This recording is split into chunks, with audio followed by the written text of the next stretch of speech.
Rabbi shrah li sadri wa yassir li amri wahlul 'uqdatam min lisani yafqahu qawli. Wala hawla wala quwwata illa billahil aliyyil azim. Ilahi anta maksudi wa ridhaka matlubi. A'tini mahabbataka wa ma'rifataka. Assalamualaikum warahmatullahi wabarakatuh. Alhamdulillah wa syukrulillah. Wassalatu wassalamu ala rasulillah. Amma ba'du. Pertama sekali kita bersyukur kehadrat Allah Subhanahu wa taala yang telah mengurniakan kepada kita nikmat-nikmat yang sangat banyak zahir dan batin. Mudah-mudahan segala nikmat-nikmat itu sentiasa dikurniakan kepada kita dan dijadikan kita orang-orang yang bersyukur terhadap nikmat yang dikurniakan dan ditambah lagi dengan kurniaan-kurniaan yang lain. Kuliah Masjid Abidin pada malam ini ingin meneruskan huraian kalam hikmat Syekh Ahmad Ibn Athaillah Al-Iskandari radhiyallahu anhu yang ditulis di dalam karya beliau Al-Hikam. Namun sebelum saya mulakan huraian kalam hikmat ini, saya ada nak sampaikan sedikit tentang semalam saya ada berkuliah di Masjid Marang. Kemudian baru saya perasan saya ada tersilap sebut sikit. Jadi baru teringat balik. Jadi saya nak betul sedikit lah apa yang saya tersilap sebut tu supaya tidak menjadi kekeliruan lah. Iaitu isu yang saya bahaskan pada waktu itu mengenai dalil yang digunakan oleh golongan yang mengharuskan bertawassul dengan Nabi Muhammad sallallahu alaihi wasallam dengan menyebut nama baginda, sama ada ketika baginda masih hidup atau setelah baginda sudah wafat. Jadi antara dalil yang saya kemukakan ialah yang dikemukakan oleh golongan yang mengharuskan tawassul ni dengan Nabi Muhammad ni, khususnya bagi setelah Nabi telah wafat ni. Jadi mereka ni antara dalil yang menjadi rujukan mereka ialah riwayat berkaitan dengan ada seseorang yang datang ke kubur Nabi. Ini berlaku di zaman Sayyidina Umar. Jadi dia datang ke kubur Nabi. Jadi riwayat tersebut ada seseorang. Jadi ada setengah pihak cuba menafikan riwayat ini kerana dia kata seseorang itu tidak dikenal pasti. Jadi meragukanlah.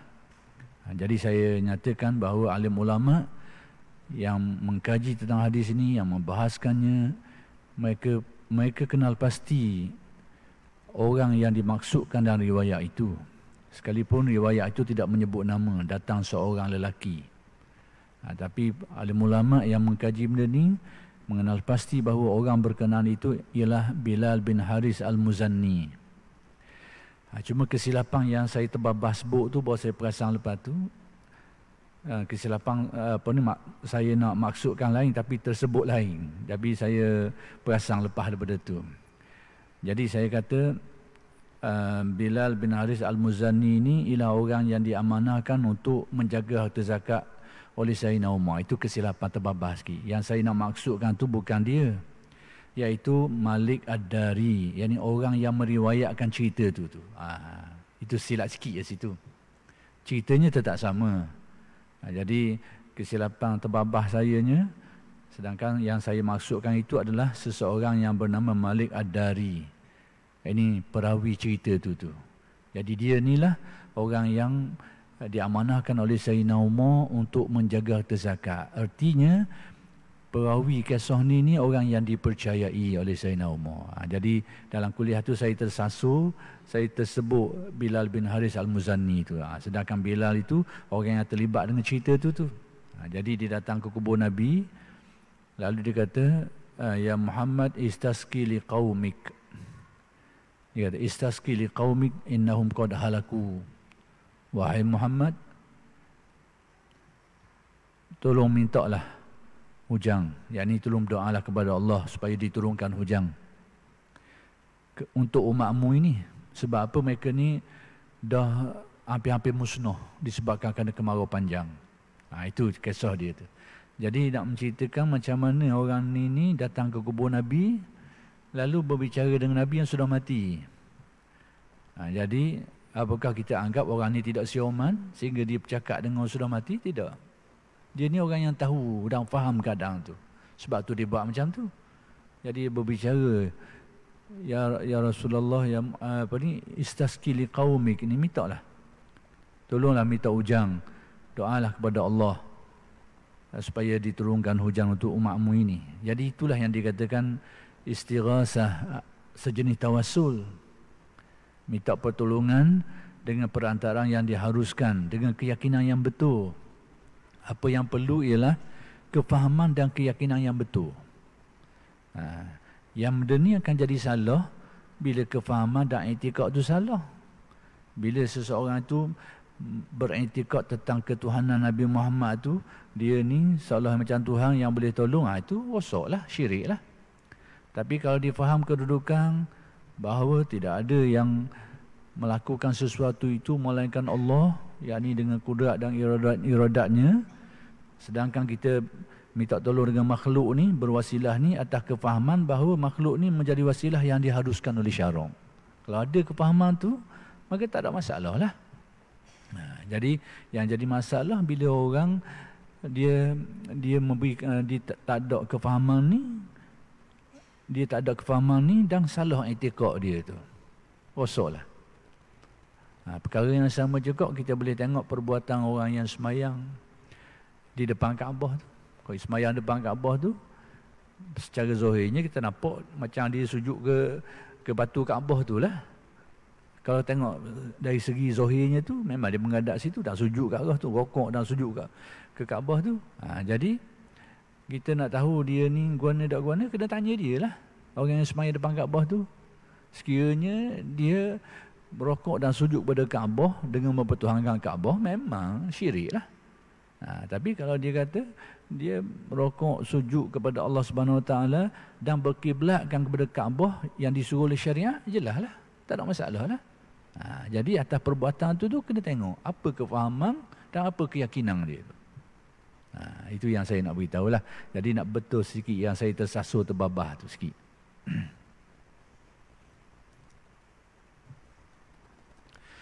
Baik, kembali kepada kalam hikmat Syekh Ibn Atta' ni, iaitu kalam hikmat yang ke-188. Kata Syekh Ibn Atta', Rubama wajadta minal atau wajadta Rubama wajadta minal mazidi. Di sini ada beberapa kesilapan cetak lah. Baris tu silap, zal tu tak ada, itu kongera. Jadi yang betulnya, Rubama wajadta minal mazidi fil faqati ma la tajiduhu fis sawmi was salah. Baik, kata Syekh Ibn Atta' yang bermaksud, mungkin engkau mendapat kelebihan kurnia dan kebesaran dari Allah pada saat-saat wujud balak kesukaran itu, yang tidak boleh engkau dapatkan dengan sembahyang dan puasa. Baik, Syekh Ibn Atta' menusi kalam hikmah yang ke-188 ini nak memberitahu rahsia kepayahan dan kesukaran yang dihadapi oleh orang-orang yang berusaha nak dekatkan dirinya kepada Allah. Jadi Syekh Ibn Atta' nak memahamkan kita perkara itu. Jadi kata Syekh Ibn Atta', ada kalanya seseorang tu hatinya tu menjadi lebih lembut, lebih mesra dengan Allah, lebih dekat, lebih kuat tautan hatinya dengan Allah setelah dia menghadapi kesukaran dan kepayahan. Ada orang macam tu, yang mana perasaan itu tu dia tidak dapat dan dia tidak rasai menerusi ibadah-ibadah seperti puasa dan sembahyang. Jadi kata-kata Syekh Ibn Atta' ini jangan disalah tafsir sehingga dikatakan bahawa puasa dan solat ini merupakan ibadah yang kelah rendah. Jangan. Bukan itu yang nak dimaksudkan. Cuma Syekh Ibn Atta' nak beritahu bahawa ehwal yang dialami oleh seseorang dalam hubungan dia dengan Allah tu, iaitu hati ni menjadi lebih mesra, lebih ingat, lebih kuat pautan, ingatan, keyakinan kepada Allah Ta'ala ni. Jadi keadaan itu dicapai oleh seseorang dengan cara yang berbeza-beza. Hatinya rasa khusyuk, kuat keyakinan, kuat pasrah dia tu. Jadi semua ini adalah hasil daripada hati yang dilentur sehingga jadi lembut. Bila hati manusia ni dia jadi lembut, maka ingatan dia terhadap Allah menjadi kuat. Pautan dan kaitan hatinya dengan Allah Ta'ala menjadi lebih kukuh. Ingatannya terhadap Allah menjadi kuat. Jadi bila hati manusia mengalami keadaan seperti itu tu, jadi menurut tasawuf ni, ibadah-ibadah yang dilakukan oleh manusia ni memang berfungsi untuk melembutkan hati. Dan bila hati manusia ni menjadi lebih lembut, maka dia jadi lebih mesra dengan Allah Ta'ala, lebih kuat ingatan, lebih yakin kepadanya, lebih pasrah kepadanya, lebih redha kepadanya. Jadi itu adalah hal-hal yang dirasai apabila hati manusia ini menjadi lembut ataupun menjadi lunak dan menjadi lebih lembut. Jadi ibadah-ibadah yang dilakukan oleh manusia ini berfungsi untuk tujuan tu. Cuma antara seseorang dengan seseorang ni dalam perkara seperti ini ni tidak sama. Ada orang ibadah-ibadah tertentu tu lebih berkesan kepada hatinya, yang mana dengan menerusi ibadah tu dia sangat terasa hakikat ubudiyah itu tercapai dan sangat terasa menerusi ibadah tertentu. Sebagai contoh, ada orang dengan puasa dia sangat terasa hati dia tu. Terasa dengan hati menerusi ibadah puasa ni dia dapat menghayati ubudiyah, pengabdian dirinya kepada Allah Ta'ala ni lebih berbanding dengan ibadah-ibadah lain. Ada orang gitu. Yang ni bila dia puasa, dia rasa lapar, lemah tubuh. Lalu dengan perasaan tu dia tersedar diri dia. Dia sedar diri dia, dia insaf diri dia sebagai hamba yang lemah, yang penuh kekurangan. Allah Ta'ala Maha Kuasa. Dia dapat rasa tu menerusi ibadah puasa. Ada orang gitu. Jadi ibadah puasa itulah yang lebih berkesan untuk menjadikan hatinya lebih berubudiyah. Ada orang kadang-kadang dia dapat semua ni dengan menerusi ibadah-ibadah lain. Seperti ibadah solat. Ada orang dengan solat dia sangat terasa ubudiyahnya, pengabdian dirinya tu. Bila bersolat je kok, hatinya mula terasa. Dia menghadapkan dirinya kepada Allah. Dia rukuk, tunduk kepada kehendak perintah Allah. Dia bersujud kepada Allah. Dia terasa sangat. Ada orang, dia merasai hakikat ubudiyah dengan cara itu. Jadi, berbagai-bagai keadaannya. Ada orang lebih tercapai ubudiyahnya itu dengan cara solat. Ada orang dengan cara puasa dan sebagainya. Jadi manusia ni, menurut kacamata ilmu tasawuf, dari hal mencapai hakikat ubudiyah dan merasai hakikatnya itu tidak sama saluran dia tu, jalur dia tu. Maka di sini Syekh Ibn Atta' nak beritahu, maka salah satu daripada saluran, daripada jalur yang dengannya seseorang itu mencapai hakikat ubudiyah, hakikat pengabdian dirinya kepada Allah Ta'ala tu, iaitu menerusi musibah yang mengenai dia tu, kekurangan-kekurangan yang dia hadapi. Maka setelah dia mengalami keadaan tu hatinya terus balik kepada Allah Ta'ala, bergantung pula kepada Allah, mengharap kepada Allah Ta'ala, berseruh kepadanya, kuat ingatan kepadanya, banyak berdoa kepadanya. Ada orang macam tu. Dan ada orang sebaliknya. Macam tadilah dengan ibadah puasa, ada orang dengan ibadah puasa tu ubudiyahnya sangat terasa. Ada orang dengan puasa jadi kau nak marah. Apa? Bila apa jadi nak marah lah. Ada pasien tu. Jadi jalur yang membawa manusia mencapai ubudiyah ni dari segi teknik, dari segi pencapaiannya berbeza-beza. Ada orang kadang-kadang dengan solat, dengan sembahyang tu dia tak dapat mencapai dengan baik benda tu. Ada orang dengan solat itulah dia sangat terasa ubudiyahnya, dengan rukuk, sujudnya sebagainya sangat terasa. Apa yang dia tidak rasa pada ibadah-ibadah yang lain. Ada orang mencapai hakikat ubudiyah ni dengan jalan zikir. Pada waktu dia berzikir, hatinya sangat terasa pengabdian dirinya tu, kehambaan dirinya tu, kefakiran dirinya tu pada waktu dia berzikir kepada Allah, yang mungkin dia tak rasa menerusi ibadah-ibadah yang lain. Jadi berbagai-bagai.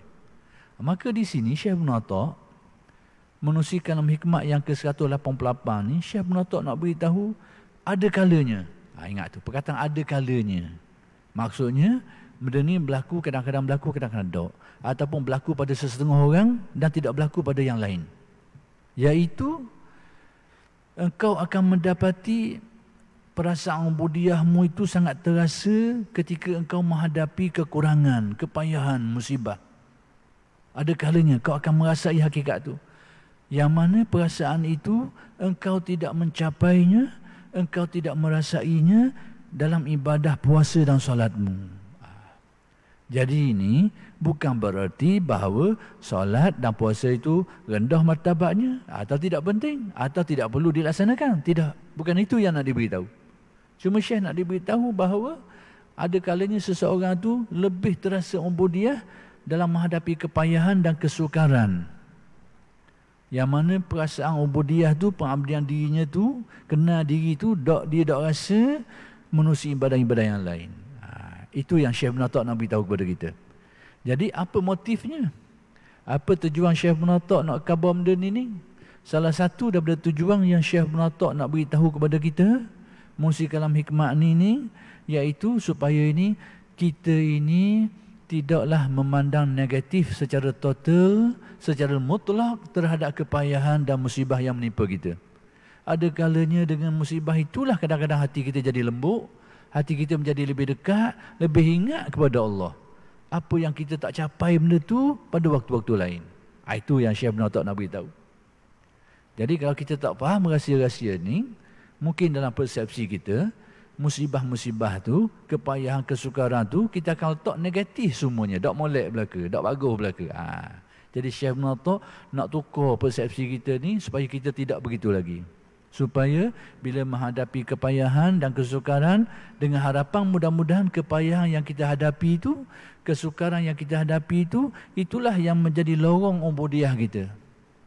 Supaya kita menjadi lebih dekat, lebih ingat, lebih sedar hati kita terhadap Allah Subhanahu Wa Taala. Itu yang nak diajar oleh Syekh Ibn Atta'. Kalau tak gak, kita ngelak semua lagi. Tapi kesusahan ni tak boleh nak elok. Nak ke tambuh ke tetap berlaku. Selagi dunia ni dinamakan dunia, selagi itulah nak elok. Selagi manusia ni hidup, selagi itulah tak nak elok benda ni, tetap berlaku. Jadi nak tak nak kita akan kena tepuh benda tu. Masing-masing ada musibah sendiri yang tidak sama musibahnya. Orang kaya ada musibah dia. Orang miskin ada musibah dia. Orang alim ada musibah dia. Orang jahil ada musibah dia. Berbeza-beza. Orang kaya bukanlah musibah dia tak ada piti. Musibah dia tu dah nak tidur malam, takut orang curi naik rumah. Kadang-kadang. Mari gitu. Orang yang berkedudukan pula, musibah dia bukan kerana tak ada kerja, tapi musibah dia ni kadang-kadang kalau orang perendah ke dia, dia rasa sakit hati. Sampai ke tahap kadang-kadang nak makan pun duk selesa bila orang perendah ke dia. Bila dia orang yang ada kedudukan, musibah kau tu juga. Kadang-kadang musibah jadi bermacam-macam. Orang yang ada jawatan pun ada musibah, tak ada jawatan pun ada musibah. Yang ada kerja pun ada musibah, yang tak ada kerja pun ada musibah. Ada musibah sendiri, kepayahan sendiri. Tak boleh nak elok.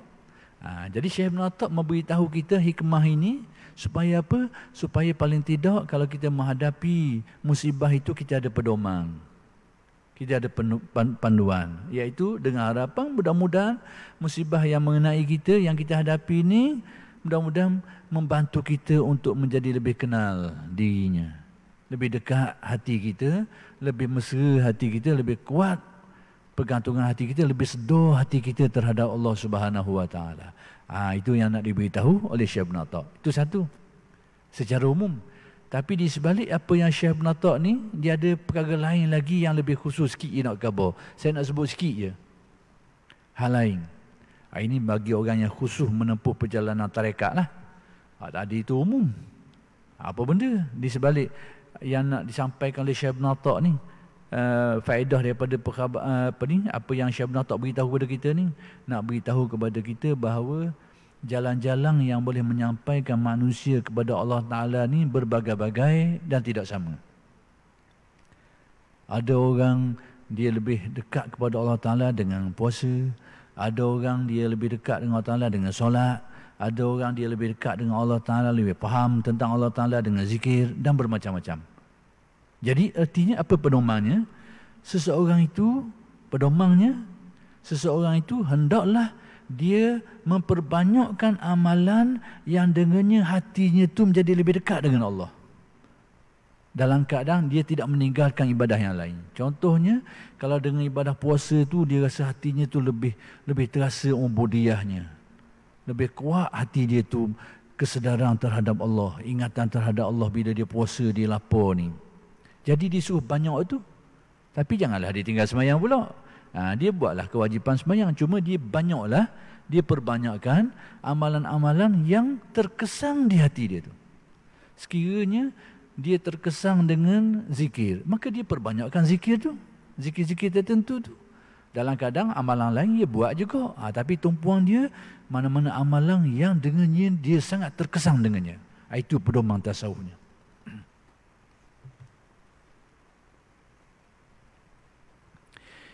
Demikianlah pengertian bahawa bala ujian itu sebagai nikmat batin, yakni nikmat yang sama-samar. Jadi satu kesimpulan yang boleh dinyatakan di sini bahawa bala ni kalau dilihat dari satu sisi, dari sudut zahirnya memang musibah lah. Tapi rupa-rupanya kalau kita lihat dari sisi yang lain, dia ada sudut nikmat dia tu. Dia ada sudut nikmatnya. Yang dapat melihat perkara ni, yang dapat memahami dan menanggapi perkara ni orang yang ada mata hati. Tak ada mata hati mungkin tak nampak lah. Jadi kalau kita sekiranya tidak dikurniakan mata hati yang dapat melihat aspek-aspek yang tersirat ni, mungkin kita tak nampak hikmah ni. Jadi kita tak nampak. Dari sinilah kita boleh faham kata-kata Sayyidina Umar Ibn Khattab radhiyallahu anhu. Dia kata, aku tidak ditimpa sesuatu musibah tu aku tidak kena, tidak ditimpa, kecuali di sebaliknya ada paling kurang 4 nikmat ni. Jadi yang berpandangan seperti ini adalah yang mendalam pandangan mata hati dia. Jadi dia kata, aku tak kena satu musibah, tak ada satu musibah kena aku ni, satu je tu, tapi di belakangnya aku mendapati ada 4 nikmat dia tu, paling kurang. Ini bagi orang yang ada pandangan mata hati. Jadi kalau kita dikurniakan pandangan seperti ini, alhamdulillah lah. Pada waktu itu kita tidak akan merasa susah dengan kesusahan. Kita tidak akan merasa susah dengan kesusahan. Macam saya kata tadi tu, susah tu tak boleh nak elok. Tapi kalau kita berjaya meletakkan keadaan diri kita tidak susah dengan kesusahan, itu yang dikenaki. Tapi orang yang susah dengan kesusahan, itu standard je, standard kita. Standard kita ni susah dengan kesusahan. Itu standard orang biasa macam kita. Tapi kalau kita berjaya meningkatkan kualiti jiwa kita ni sehingga tidak susah dengan kesusahan, ini sesuatu yang agak aneh, agak pelik. Maksudnya bukan semua orang dapat. Ini ada satu khususiah yang dikurniakan Allah. Tapi yang lebih malang lagi tu, dalam keadaan senang pun berasa susah juga. Ni susah. Senang lena tak ada apa-apa, hati sabuk juga. Susah juga. Ni tak boleh. Ni berat nanang. Jadi kita kena usahakan ini. Jadi balik kepada kata-kata Sayyidina Umar tadi tu, iaitu aku tidak ditimpa satu musibah kecuali di sebaliknya ada nikmat. Aspek mana? Antaranya yang disebut oleh Sayyidina Umar, pertama sekali musibah yang kena pada aku itu adalah musibah duniawi, yakni musibah yang sifatnya hal-hal keduniaan. Sedangkan dari segi agamanya aku masih ada keyakinan. Tak hilang lagi keyakinan aku, bahkan semakin bertambah. Agamaku masih ada. Jadi hilang terkena musibah pada badan atau pada kehidupan, tapi imanku masih kekal, Islamku masih kekal. Itu satu nikmat. Bagaimana sekiranya musibah pun kena, iman pun cabut, na'udzubillah. Badan sakit, keyakinan pun sakit, na'udzubillah. Yang kedua kata Sayyidina Umar, kena musibah tu bila terkena musibah aku diberi kekuatan untuk bersabar. Itu satu nikmat kata Sayyidina Umar. Kata Sayyidina Umar, kena kepayahan, kena kesukaran, tapi ada kekuatan untuk tahan, untuk terima semua tu, untuk hadapi semua tu. Dan ini tidak mudah. Dan diberi kekuatan untuk bersabar tu satu nikmat. Bagaimana sekiranya kita ni dihadapi kepayahan, menghadapi kesukaran dan kepayahan, dan dijadikan kita ni tak nak terima. Inilah orang bunuh diri ni. Bunuh dirilah, lari jauh-jauh lah, akhir sekali duk nengu seorang diri lah, jadi hilang akal lah. Inilah jadi. Jadi kata Sayyidina Umar, bila dia beri kesabaran tu, itu juga sebahagian nikmat. Yang ketiga, yang ketiga kata Sayyidina Umar, bila aku ditimpa musibah ni, terkena kepayahan, kesukaran ni, nasib baik banyak tu, tak kena banyak lagi. Itu juga satu nikmat. Kena demam 2 hari, nasib baik dah kena seminggu. Jadi dipandang bahawa kena banyak tu, dah kena banyak lagi, itu satu nikmat kata Sayyidina Umar. Bagaimana kau kena lebih daripada tu? Kita susah hari ni harga yang mahal, nak beli ada piti. Tapi makan boleh lagi. Boleh makan lagi. Tapi orang doa ni mikirlah nak beli. Dulu boleh beli, tak nak beli mana? Mahal, harga mahal lah ni. Tapi sekalipun begitu, makanan tetap ada, beras ada, sembahyang tak boleh makan. Masih ada nikmat lagi. Jadi sesiapa yang melihat aspek-aspek ini, dia akan melihat nikmat-nikmat tu. Dan yang terakhir kata Sayyidina Umar, musibah yang mengenai aku ni, maka di akhirat nanti aku dijanjikan pahala oleh Allah. Itu juga satu nikmat. Jadi apabila seseorang itu dapat melihat sesuatu kejadian dengan persepsi seperti ini, itu seorang arif, orang yang bijaksana hatinya. Dan orang ini dia tidak merasa susah dengan kesusahan, tidak terganggu dengan gangguan.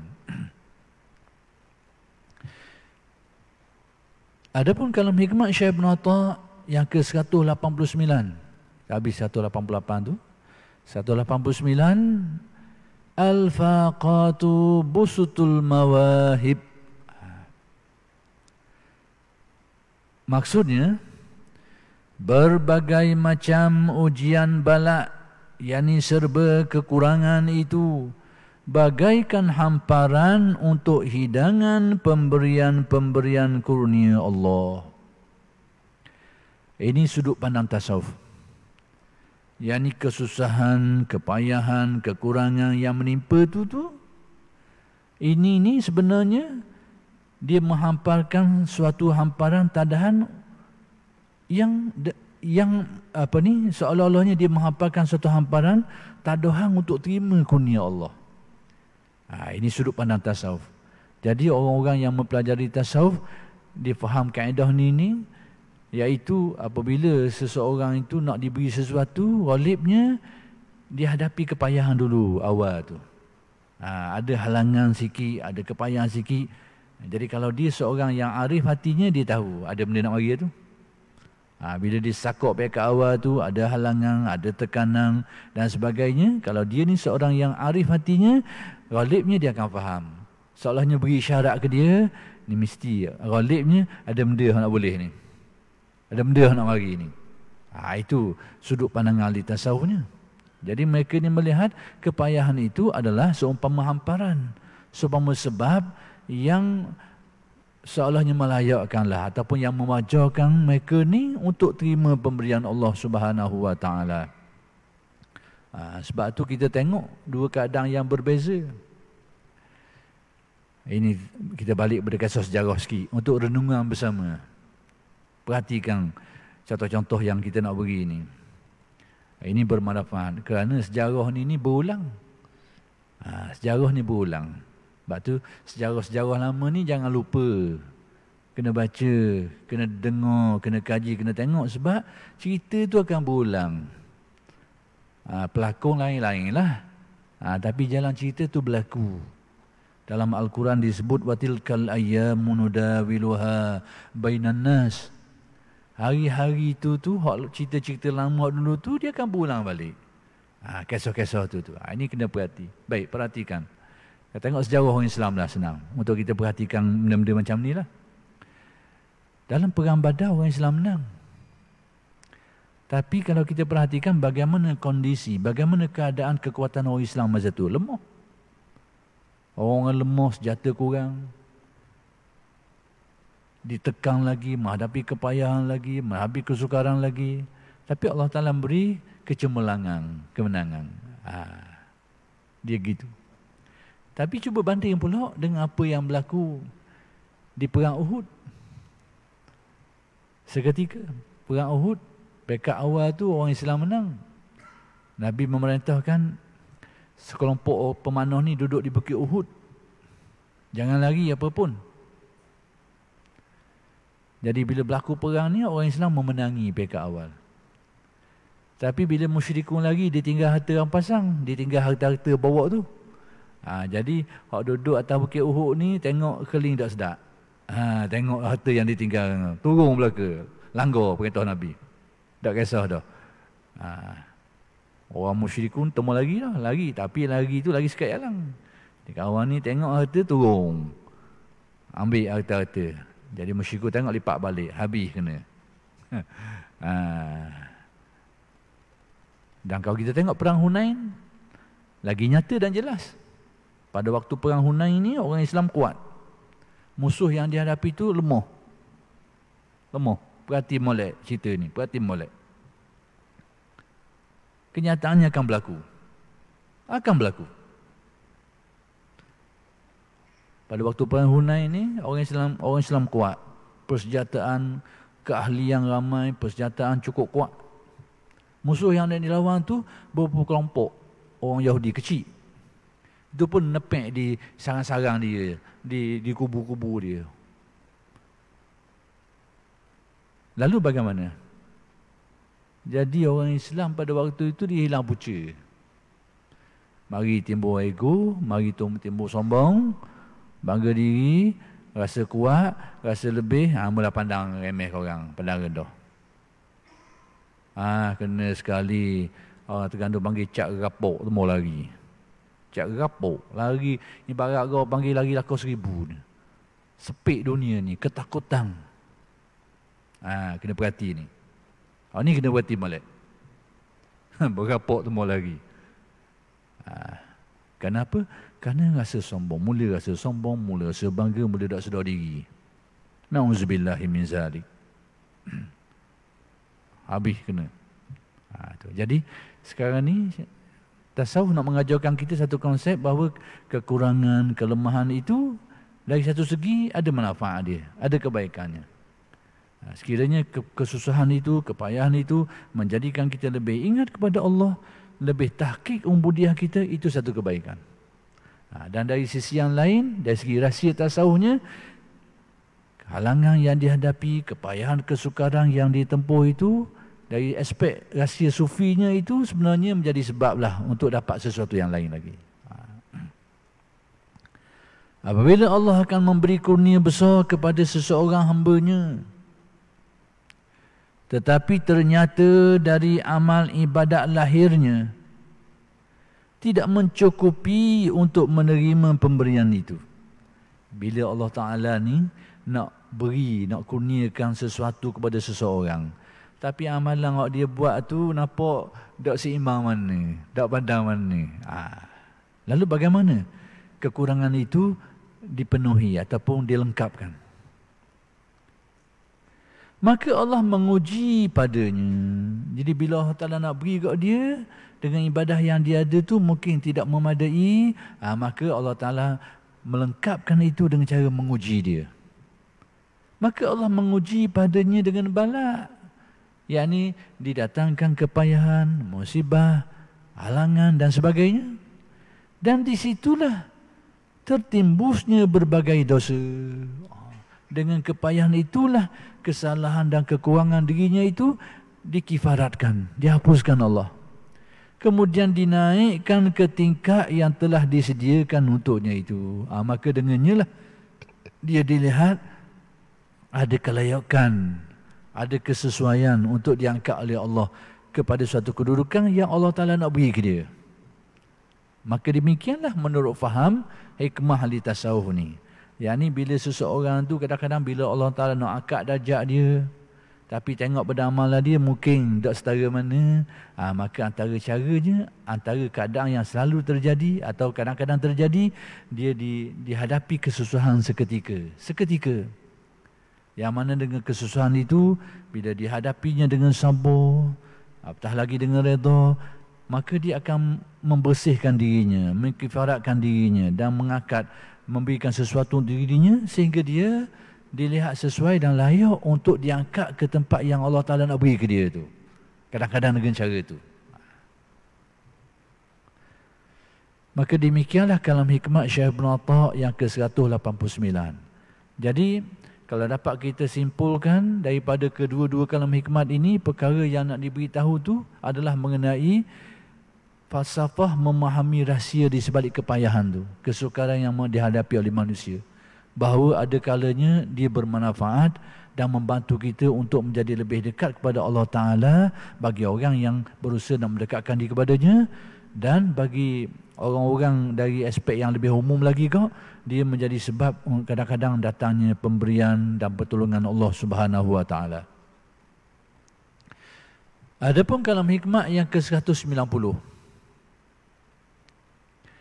in aradta wurudal mawahibi alaika sahih al-faqra wal faqata ladaika innamas sadaqatu lil fuqara. Jika engkau ingin datangnya pemberian kurnia besar dari Allah kepadamu, maka bersungguh-sungguhlah dalam mengakui, yakni membuktikan tasheh kehambaanmu, yaitu kemiskinan dan keperluan kerendahanmu di hadapannya, yakni di hadapan Allah. Jadi kata Syekh Ibn Atta, sekiranya kita ni menghendaki supaya datangnya pemberian Allah kepada kita, macam mana kita nak buat? Kalau kita berharap Allah Ta'ala kurnia sesuatu yang baik kepada kita, yang boleh mendatangkan kebaikan kepada kita, kemuliaan kepada kita, kita nak benda tu, nak buat mana? Cara dia. Maka salah satu cara dari sudut tasawufnya, dari sudut kesufiannya, iaitu mentashihkan, mentahkikkan kefakiran diri kita ni. Apa makna mentahkikkan? Yakni kau biar sampai tahap benar-benar menghayati dan merasai kefakiran, keberhajatan dan kebergantungan dirimu kepada Allah. Dah bila manusia boleh rasa gini ni? Bila boleh mas? Ada dua cara manusia boleh rasa benda-benda gini ni. Kadang-kadang dengan pilihan, kadang-kadang dengan terpaksa. Baik. Manusia mula merasa kefakiran dirinya, keberhajatan dan kebergantungan dirinya kepada Allah tu, ghalibnya Manusia akan rasa benda ni ada kalanya ada boleh dicapai dengan cara usaha, boleh dicapai dan kadang-kadang diperoleh dengan cara terpaksa. Baik, dengan cara terpaksa dulu. Iaitu Allah Ta'ala menurunkan musibah kepada dia tu. Kepayahan, kesukaran kepadanya tu, akhir sekali dia sedar dia, terasa kesusahan, kepayahan. Lalu tauhid dia tu akan bawa dia kepada satu hakikat, dia sedar diri dia, aku ni hamba Allah yang tak ada apa-apa, serba kekurangan, penuh kehinaan. Dan tauhidnya juga akan membawa dia itu mengenal kekuasaan Allah, mengenal kehendak kekuasaannya, kehebatan dia, kesempurnaannya, dia kenal. Jadi dengan tekanan yang terpaksa dia tanggung tadi, kepayahan, kesukaran tadi tu, kalau dia ada tauhid dalam hati dia tu, ada iman dan tauhid dalam hati dia tu, dia akan bawa hatinya akan rasa benda tu. Pada waktu itulah kalau dia bermohon kepada Allah, minta kepada Allah, diberi, dikurniakan. Sebab apa? Dia benar-benar tahqiq, benar-benar mencapai, menghayati, merasai hakikat ubudiyah, kehambaan dirinya itu kepada Allah Subhanahu wa taala. Itu. Jadi salah satu cara orang mencapai tahqiq ubudiyah ni iaitu dengan cara terpaksa. Dah nak elok, tak musibah kena, bukan boleh pilih. Kesusahan menimpa, kesukaran menimpa. Tapi dengan tauhid tadi lah menyebabkan dia mencapai tahqiq ubudiyah ni. Itu juga menjadi sebab dia akan menerima pemberian kurnia Allah Subhanahu wa taala. Yang selagi itu nanti akan saya jelas pada kuliah-kuliah yang akan datang lah. Sekianlah saja dulu. Aqulu qawli hadza wa astaghfirullahal azim li wa lakum. Assalamualaikum warahmatullahi wabarakatuh.